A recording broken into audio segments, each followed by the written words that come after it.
कैसा गांव जहां आदमी तो होते हैं लेकिन लड़की देखने को नहीं मिलती, इसीलिए आदमियों को दुल्हन पैसों में खरीदनी पड़ती है। इस लड़के का नाम रघु होता है जो अपने ताऊ के साथ रविंद्र के पास आता है। रविंद्र भोली भाली लड़कियों को पैसों में बेचने का काम करता है। भोला और उसका ताऊ रविंद्र के घर दुल्हन खरीदने आए थे, लेकिन रविंद्र इतना बड़ा सुअर होता है कि वो एक किन्नर को लड़की बताकर 50,000 रुपए मांगता है। रघु को लड़की पसंद आ जाती है, इसलिए रघु लड़की की पहचान के कागज मांगता है। इस बात पर रविंद्र बोलता है, अगर कागज वाली लड़की चाहिए तो 1 लाख और देने होंगे। इसीलिए ताऊ उसको डांटता है कि कागज का क्या अचार डालेगा, हमें औरत ऐसी चाहिए जो हमको खाना दे सके और तेरा आगे वंश चला सके। लेकिन रघु को डर था कि कल को ये लड़की भाग गई तो उसके कागज से हम उसको ढूंढ सकते हैं, क्योंकि रघु ने लड़की लेने के लिए अपनी पूरी जमीन बेच दी थी। अब रविंद्र भी भाव दिखाने लगता है कि लड़की चाहिए तो बोलो, नहीं तो और भी लोग लाइन में लगे हैं। इसलिए उसका ताऊ जल्दी डील फिक्स कर देता है और रघु सारे पैसे दे देता है। अब उन दोनों की शादी हो जाती है और उसको अपने साथ गाँव लाने लगते हैं। लेकिन उनको क्या पता था वे जिसे लड़की समझ कर ला रहे हैं वो लड़की नहीं बल्कि एक किन्नर है। अब रघु की शादी धोखे से एक किन्नर से हो जाती है। रघु और उसका ताऊ लड़की को लेकर गांव आ रहे थे। रघु को यही लगता है कि उसकी शादी एक सुंदर लड़की से हुई है। जब गांव के लोगों को पता चलता है कि रघु शादी करके गांव में दुल्हन लाया है तो उसकी बहुत इज्जत होती है। अब रघु और उसका ताऊ दुल्हन को अपने घर ले आते हैं। यहाँ रात को शादी की दावत दी जा रही होती है। ताऊ बहुत खुश होता है क्योंकि उसने अपने भतीजे की शादी करा दी थी। इस गाँव में लड़के की शादी होना बहुत बड़ी बात होती है, क्योंकि इस गाँव में लड़की देखने को नहीं मिलती है। इधर लड़की की मुँह दिखाई होती है और किसी को अब तक पता नहीं चलता कि ये लड़की नहीं बल्कि एक किन्नर है।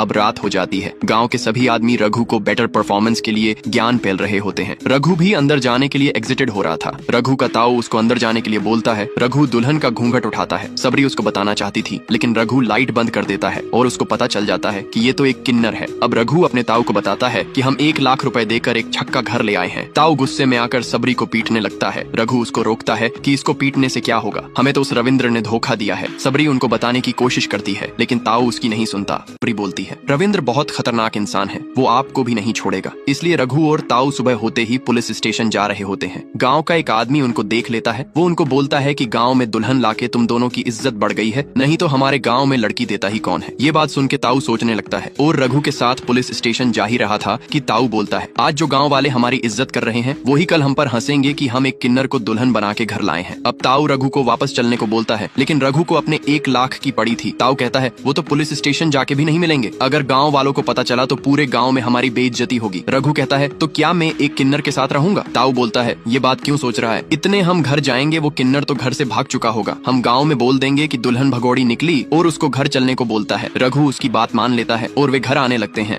रघु और ताऊ घर आकर देखते हैं कि वो किन्नर यही है और उनके लिए खाना बना रहा है। अब वो किन्नर ताऊ के लिए खाना लेकर आती है। ताऊ को गुस्सा आ रहा था, लेकिन फिर ताऊ खाना उठाकर सुअर की तरह खाने लगता है। रघु भी खाना देखकर ताऊ के पास बैठ जाता है और ताऊ सबरी को भी खाने के लिए बोलता है। अब सबरी भी खाना शुरू